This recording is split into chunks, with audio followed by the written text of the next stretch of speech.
Hey y'all, it's Coco. Welcome to another episode of Kicking It with Coco. And in the last episode, we entered the world of BDSM. I got a lot of really good feedback off that episode. So if you haven't had a chance to listen to it, go ahead and go listen to it. You can listen to it now or you can listen to it later. But just make sure you listen. You won't regret it. You're gonna really enjoy it. In this episode, now that we have entered the building, we're in the BDSM building now. We're looking around. There's so many different rooms, 2 or 3 different floors that you can explore things on. But right now we're gonna stay, on the first floor. We're gonna go into the dom and sub room. Now, the twist to this little field trip we're about to take is that there's not just doms and subs in here. There's switches in here too. And for those of you who are very familiar with BDSM, you know what switches are, you know what doms and subs are. But for those of you who aren't, I'm gonna just break it down for you because you need to know. So, dom and sub are just shortened words for dominant and submissive. Now, a dom, and this is for those of you who don't know, doms are not always male and they're not always female. They switch. So therefore, the shortened version of dominant is spelled 2 different ways so that you can identify when it's referring to a man or a woman. And for the man, it's capital D-O-M, and for the woman, it's capital D-O-M-M-E. Also, then you have the switch, which is just capital S-W-I-T-C-H.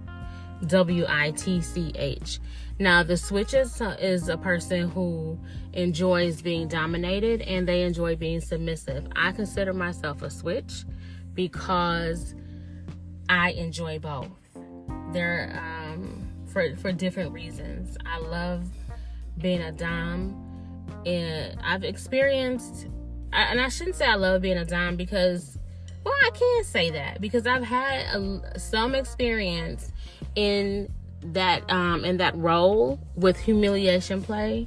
And when you are performing humiliation play on someone, you take a role of dominance. You are, in a sense, dominating that person, so you kind of are a dom in that moment. Now, being submissive, I love because I love the feeling of the man that I'm with taking control, like choking me while he's like really just giving me some really good, deep, long strokes. Or if he's like fucking me from behind, like pulling my hair, smacking me on my ass. He might grab one of my arms, or just little things that he might say in my ear that are very disciplinary or aggressive. But it takes a lot of trust to be a sub. You have to really trust the person that you're with. Now, before I get into any deeper into the roles and how this whole relationship plays out, I just want to reiterate something that I said in the last episode, which was safety and consent are always in effect in any act of play during BDSM. I don't care what you're saying, what you're seeing, or what you hear.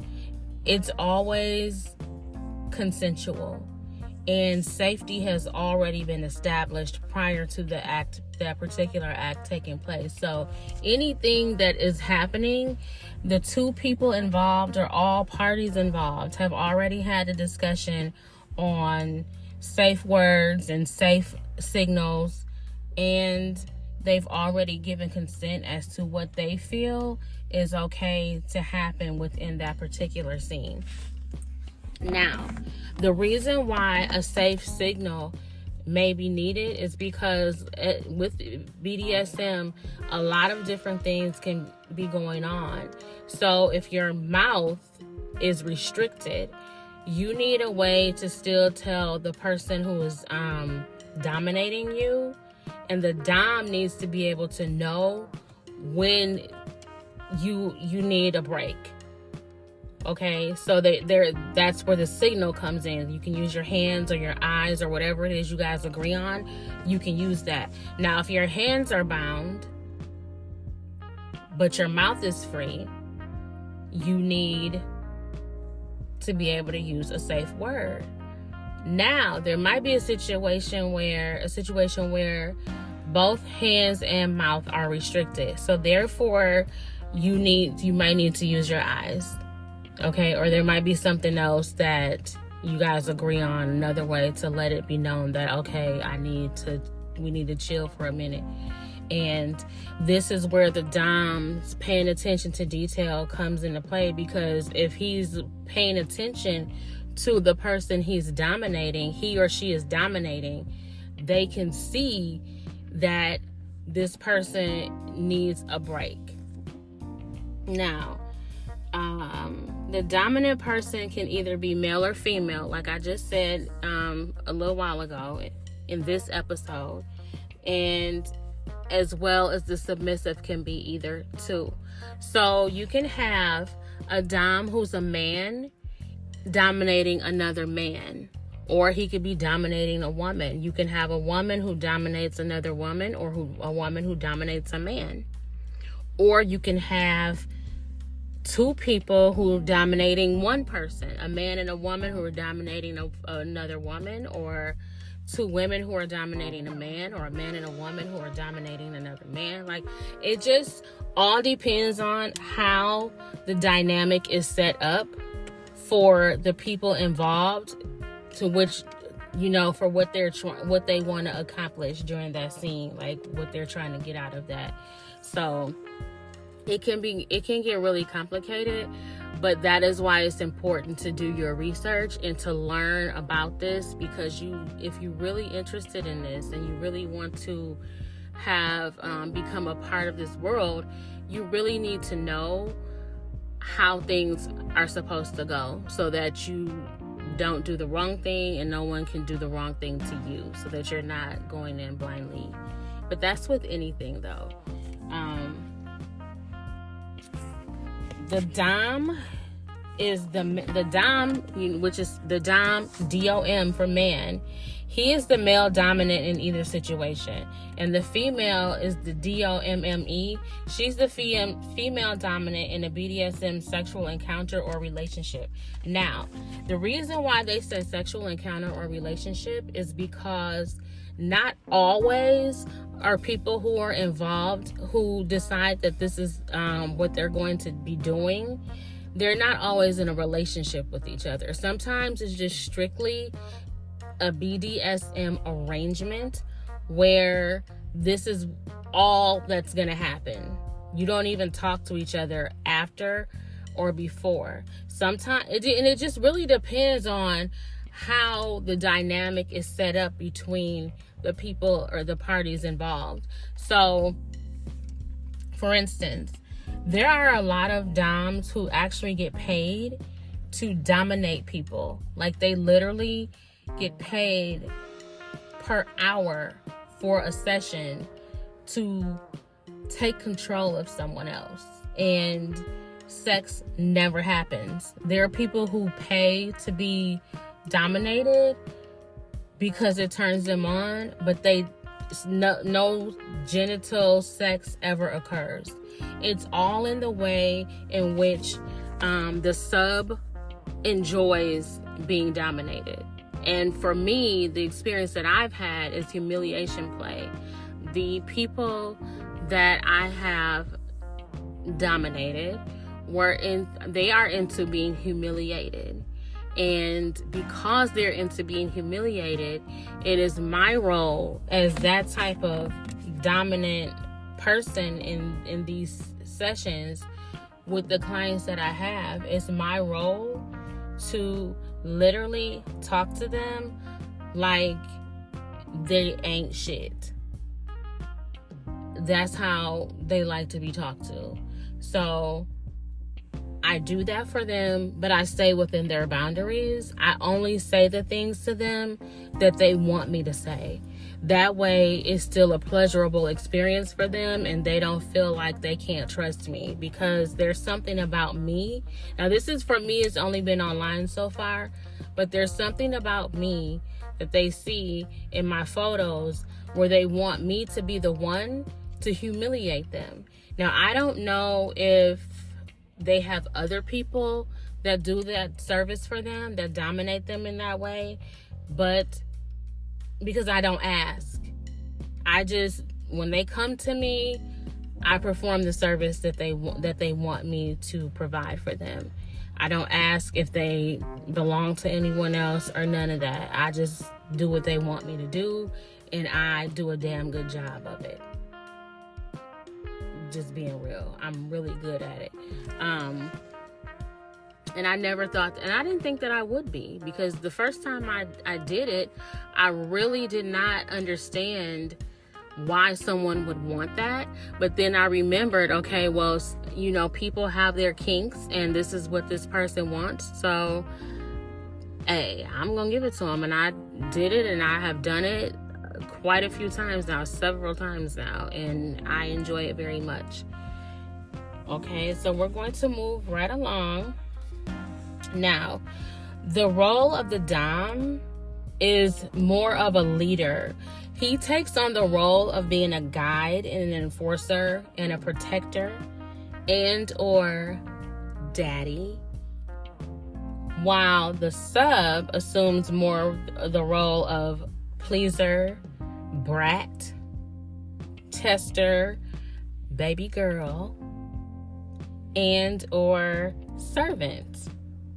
Many couples in the DS dynamic, they limit that to sexual role play in the bedroom. Now, D/S stands for Dom and Sub, dominant, submissive.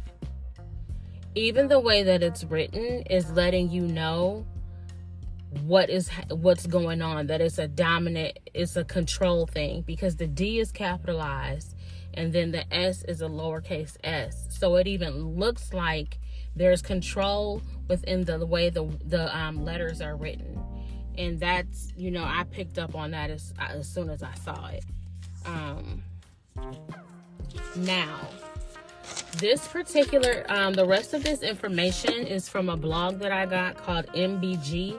And this particular article is written by Stephanie Barnes. And there's some information cited within here that she notes from a woman by the name of Cynthia Slater and a woman by the name of Azaria Menez.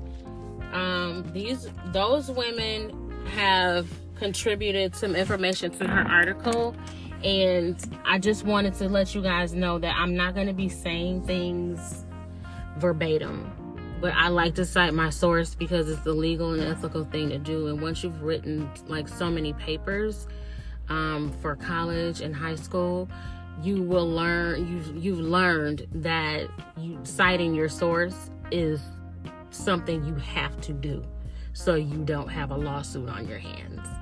Now, if you guys want to go and read this article for yourself, you're more than welcome to. But I'm just going to get into the information that I found now. Okay, so Miss Barnes, and she says, this is what she says. She says, when you think of a dom and sub relationship, your mind might immediately go to 50 Shades of Grey, which is something that I believe a lot of people would do. Now, for those of you who've never seen 50 Shades of Grey, or you've never heard of it, 50 Shades of Grey is a trilogy. And I love all three of them. I just love that trilogy so much. But the guy, the lead, the male lead in the movie is a dom. And when he meets his, eventually she becomes his wife. When he meets her through it's just a crazy situation the way he met her. But when she finally agreed to continue to see him, she ended up finding out that he was into BDSM. So it's a really good movie. Y'all should check it out if you haven't seen it. But there's so much more to it than what we usually see in pop culture, she says. And a dom-sub relationship is more than whips, ropes, and role play. And that goes back to what I was saying about sometimes with a dom and sub relationship, it does extend beyond that one moment, than these scheduled sessions or just bedroom play. Some dom and sub relationships, that is how the dynamic is the entire time. No matter what's happening, that's how they interact with each other. That's what kind of exchange they have, even if they're just having, just talking to each other. So there's a certain way that the sub might have to respond to the dom, and it's a wide range of things. Of things that go on within that dom sub relationship. So with that being said, now some of you guys might be wondering what it is, and I just kind of what that type of relationship is, and I was just explaining it. That's part of what I was just saying is part of what it is. Now, a dom and sub relationship, this is still coming from the article, and I put my own little twist on things too, but most of this is from the article, y'all. And I have my opinions. Okay? Now, a dom and sub relationship is a common way people who are interested in BDSM and kink may choose to engage with each other. Like I said earlier, it's a the dynamic is it can be very broad. It's broad, not can be, but it's broad, because there are doms and subs who choose to operate their the way they engage with each other differently. Not everyone is going to have the same dynamic, but the base of that relationship is the same for everybody. But what happens within each couples or whomever is involved, their dynamic is not going to be the same. The meaning behind it remains the same, and what's supposed to play out remains the same. Someone is going to be the dom and someone's going to be the sub, but what happens aside from that is unique to everyone. No two couples are going to have the same exact dynamic in their dom and sub relationship. Now,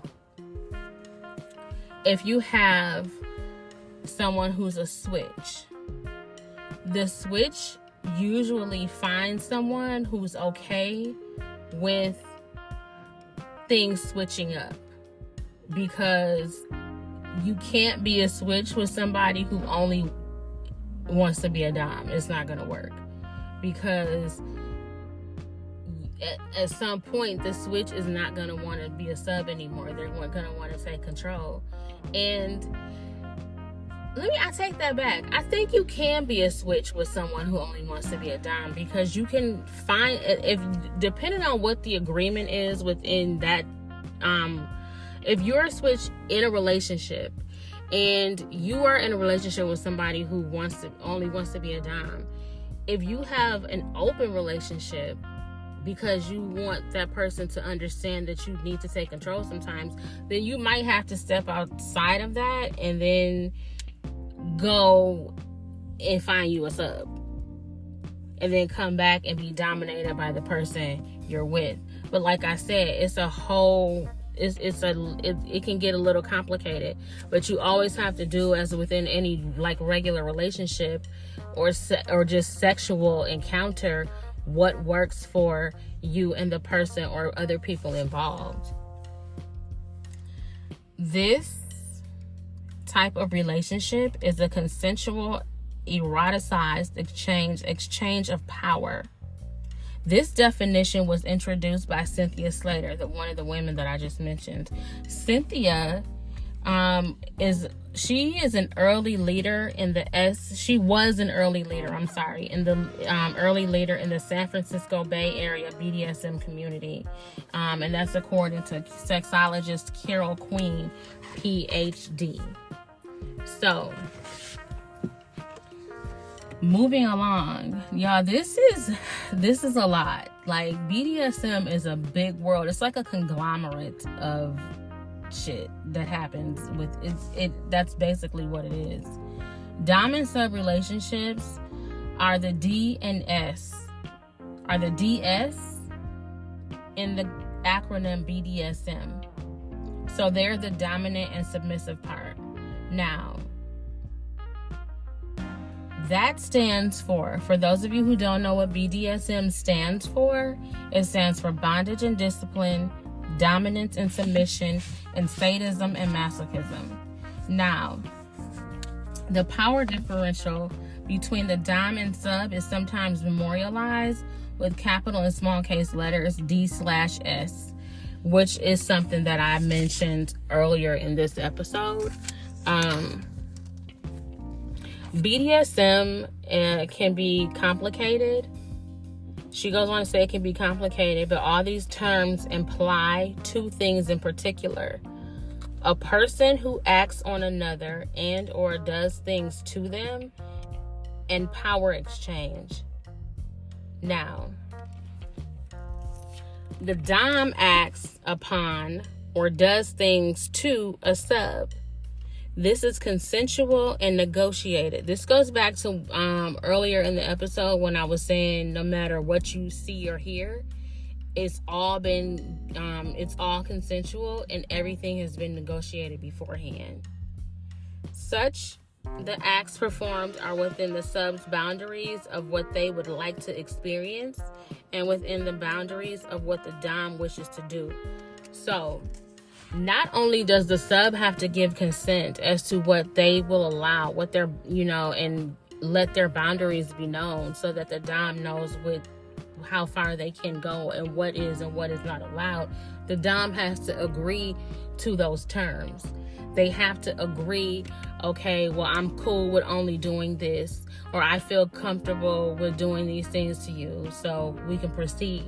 Now, if either party does not agree to the terms, they have to keep on, they either keep negotiating and come to a compromise so that they can proceed, or it just may not happen, because if one person agrees and the other person doesn't, you're gonna have to either agree to not include something that the sub doesn't want included, or as the dom, even if you have an issue with it, if you still really want to proceed, you will say, okay, I really wanted to do that, but we can proceed anyway. I won't do that. I respect your boundaries.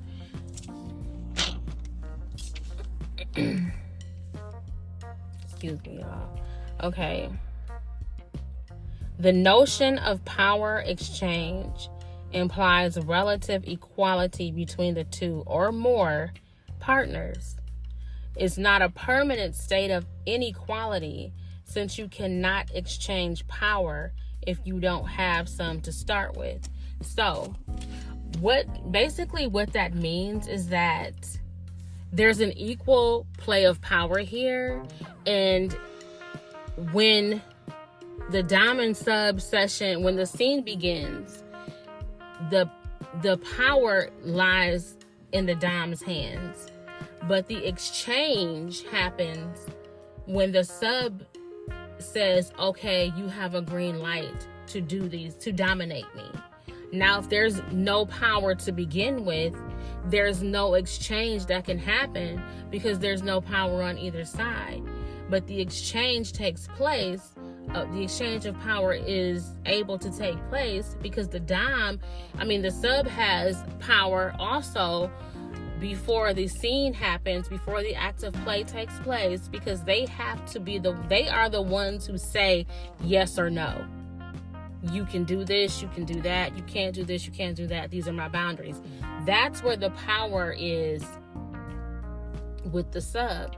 Now, once all that has been negotiated, consent has been given, safety words and signals have been established, now you can proceed. Everything can continue to move forward. But the sub because the sub feels, okay, I can trust that they're going to respect my boundaries. They're going to stay, and they're going to make me feel safe throughout this experience. Now, BDSM out of the picture for a minute. The whole dom and sub thing it kind of reminds me of just a regular relationship where there are men who want women to submit to them.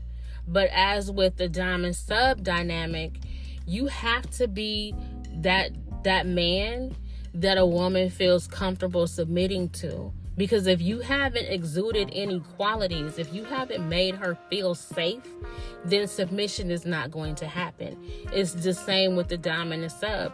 The sub chooses who she's going to be dominated by, who she's going to allow, to get inside her head like that and take control of her mind, her emotions, and her body for however long they agree to, because she trusts whom she's giving that role to.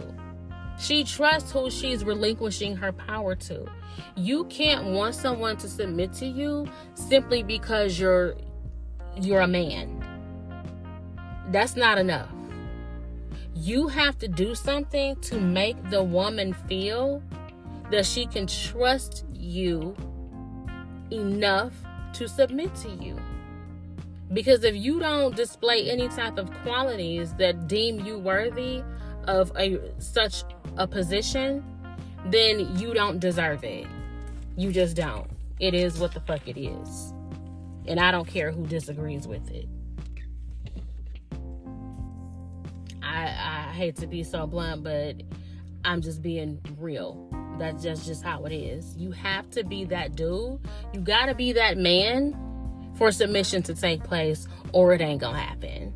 So don't think just because you walking around here with a dick that and you talking to a woman, or you're interested in her, you're pursuing her, dating her, in a relationship with her, whatever the case may be, that she should just submit to you. You have to make her feel safe. Like with the dom and the sub, the dom checks periodically with his or her sub, to make sure that they are okay throughout the session.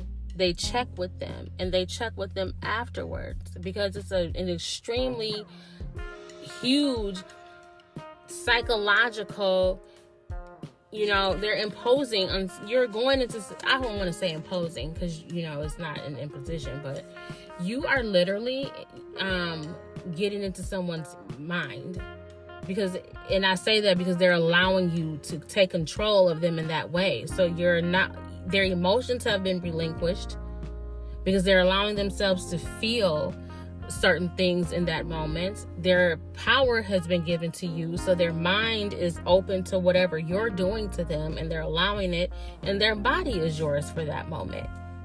So that's why they check on them during and afterwards. Now, like I said before, it can involve much more than genital sex. And sometimes, like I said also before, that sex does not have to happen at all. It can involve service, exhibitionism, and the other elements of the BDSM acronym, like I said before, which are bondage, discipline, and that's also known as spanking or impact play. Sadism and masochism, also known as eroticizing intense sensation. Now, Carol Queen explains that it can involve pretty much anything as long as the participants want to do it, and it can be contextualized in a dom sub framework. Now, anything that can be considered still a dom and sub type of situation, and the both people or all the parties involved want to do it, anything can take place. Anything, as long as it lies within that parameter. Doms, okay, let me go back. Now, D and S relationships can be long-term, but poly or kinky friends with benefit style or one-time things. So you can have something in this situation where it goes on for years. Like it can go long-term. It can be a one-night stand thing, one-time situation, or it can be in a poly type scene. Whatever works for the people involved, however they want to work their particular situation, that is what they're going to do. Now, here's another thing for those of you who didn't know this. Doms are often referred to as tops, while subs are often referred to as bottoms. However, it's a common myth that people are all either tops, the doms, or bottoms, the / subs. Many people like to play both roles, and those people may be called switches, which is what I was explaining to y'all earlier. Now, you might not find any whips and chains in a DS Lovers toy box, but you will find a lot of vibrators. And they have sex the way most people do, but one partner runs the fuck. So only one person is going to be in control in that situation. Always. There's going to be one person who dominates the whole fuck scene. And that's just the way that it goes down. The sub finds it exciting to be told to perform sexually and gets off on sexually servicing their dom. Now, the reason why the sub gets off on that, because they feel like they've relinquished their power to someone not only that they can trust, but this person is displaying every quality that they require for that person to have, for them to take that role of leader, of guide, of enforcer, of disciplinarian, of daddy, of whatever it is, that they want to call them. Well, everything that falls underneath that dom role, the sub has deemed them worthy to carry out these acts upon them. And that is why they're turned on by it. That's why they're loving it so much, because the connection is there. So when they're being dominated, they're also being extremely turned on. Even if there's no sex involved, they're still getting some type of satisfaction from being dominated by a man that they feel is that man. He has proven, or whatever he has done to make her feel or him feel like, and I shouldn't even say that man or that woman, whatever the sub has required of their dom, which can be a man or a woman, that person is displaying those qualities throughout, and they display them even outside of the scene. Because like I said before, doms and subs, it doesn't always have to be in the moment in a particular session. It can extend beyond that. So that creates an even more intense experience when they get into acts of play, which makes it even more exciting and more thrilling for the person who's being dominated, whether that's a man or a woman. For me, I really, I love to be dominated, but I find it's more of a turn on for me when it's with a man that I have really deep feelings for.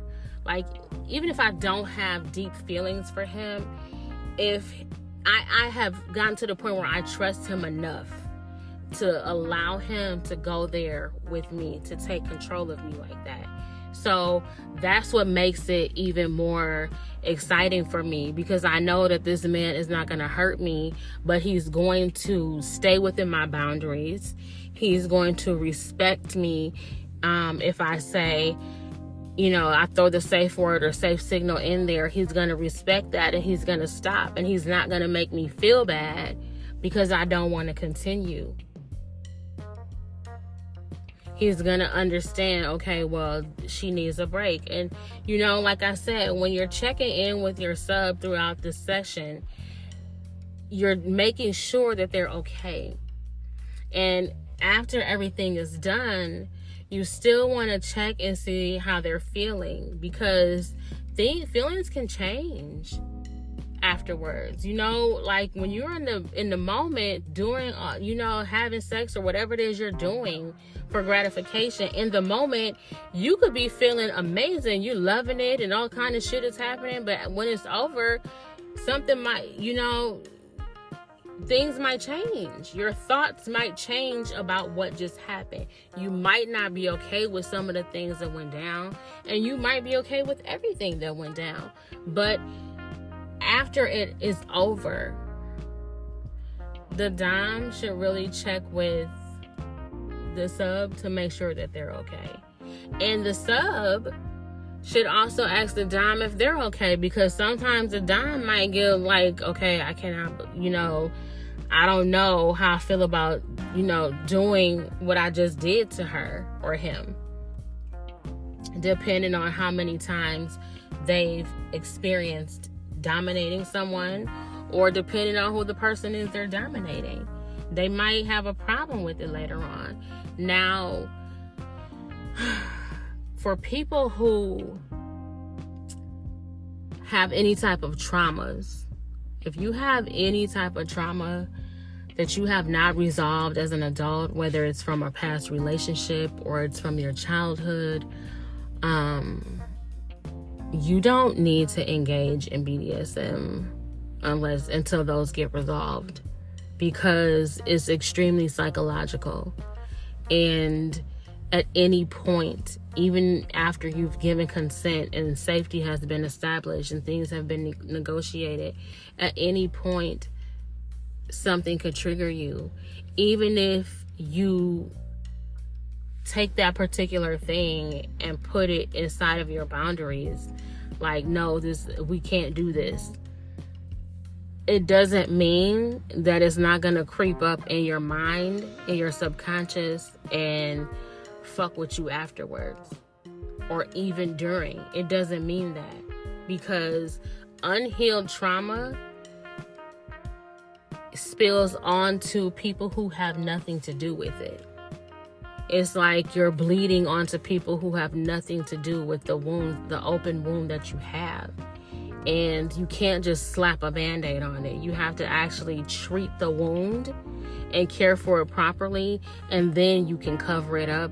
And when it's time, you take the bandage off and you let it breathe, and it continues to heal. It forms a scab, or you stitch it up and whatever else needs to happen. And once it's completely healed, you can move on with yourself. But on that note, we're going to wrap it on up. I hope you guys enjoyed this episode. It was very fun for me to do. I cannot wait to introduce you guys to the next topic that I have in store, which will be, hopefully I'll be able to do some research on the next topic soon.